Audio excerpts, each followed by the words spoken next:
Prezident konferans iştirakçılarına müraciət ünvanladı. 12.14.16.18. Azərbaycan Prezidenti İlham Əliyev beynəlxalq nəqliyyat xətlərinin təhlükəsizliyinin təmin olunmasında xüsusi xidmət orqanlarının rolu mövzusunda keçirilən beynəlxalq konferansın iştirakçılarına müraciət ünvanlayıb. Axar az müraciətin mətnini təqdim edir. Hörmətli konferans iştirakçıları, sizi beynəlxalq nəqliyyat xətlərinin təhlükəsizliyinin təmin olunmasında xüsusi xidmət orqanlarının rolu mövzusunda beynəlxalq konferansın açılışı münasibətilə Xankəndidə səmimi qəlbdən salamlayıram. Qardaş ölkələri təmsil edən xüsusi xidmət orqanlarının nümayəndələrinin bu tədbirdə iştirakı təhlükəsizlik və əməkdaşlığın gücləndirilməsinə olan ümumi baxışımızın bariz göstəricisidir. Bugünkü tədbirin ölkələrimiz və bütövlükdə region üçün strateji əhəmiyyət daşıyan beynəlxalq nəqliyyat xətlərinin təhlükəsizliyinin təmin olunması mövzusuna həsr olunması təsadüfi deyil. Son zamanlar dünyanın müxtəlif bölgələrində müşahidə olunan qarşıdurmalar beynəlxalq və regional təhlükəsizliyi ciddi şəkildə təhdid edən müxtəlif çağırışların artmasına səbəb olur. Bu mənada ölkələrimizin ərazisindən keçən Avropa ilə Asiyanı birləşdirən geniş nəqliyyat şəbəkəsinin mühafizə olunması üçün xüsusi xidmət və təhlükəsizlik orqanları arasında əməkdaşlıq əlaqələrinin möhkəmləndirilməsi böyük önəm daşıyır. Bugün bizim ölkələr şərq-qərb və şimal-cənub dəhlizlərinin inkişaf etdirilməsində aparıcı rola malikdirlər. Azərbaycan müasir dəmir və avtomobil yolları, eləcə də hava və dəniz limanları infrastrukturuna böyük sərmayələr yatırır. Biz bu nəqliyyat və kommunikasiya xətlərini təkcə iqtisadi rifah mənbəyi kimi deyil, eyni zamanda Türk dövlətlərinin siyasi, mədəni, təhlükəsizlik və müdafiə sahələrində daha sıx inteqrasiyası üçün vacib təməl kimi görürük.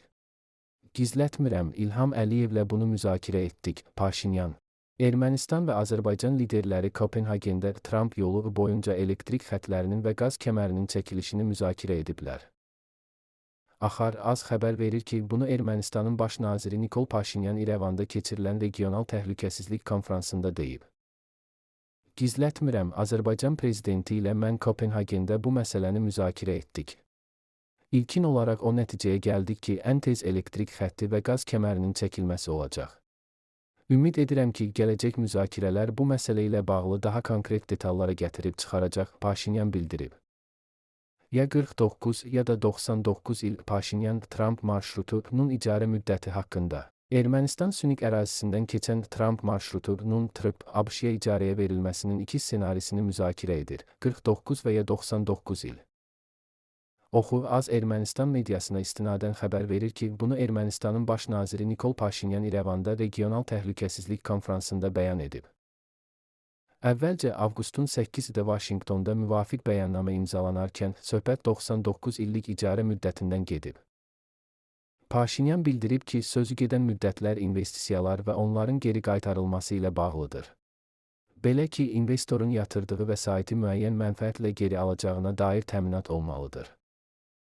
Paşinyan qeyd edib ki, Ermənistan bu müzakirələrdə siyasi komponent görmür, bunlar sırf maliyyə-iqtisadi xarakterli məsələlərdir. İcarə müddətləri yalnız investisiyaların hansı müddətdə özünü doğruldacağından asılıdır. Xatırladaq ki, avqustun 8-də Vaşinqtonda Ermənistan, ABŞ və Azərbaycan liderləri münaqişənin sülh yolu ilə həllinə dair birgə bəyannamə imzalayıblar. ABŞ prezidenti bildirib ki, Ermənistan Azərbaycanın Naxçıvanla quru əlaqə yaratmaq istədiyi 741 marşrutunun Ermənistan qanunvericiliyi əsasında fəaliyyət göstərəcək, inkişafı üçün Birləşmiş Ştatlara uzun müddətli eksklüziv hüquqlar verəcək. ABŞ torpağı infrastruktura və idarə etməyə məsul olan konsorsiyuma subicarəyə verməyi planlaşdırır.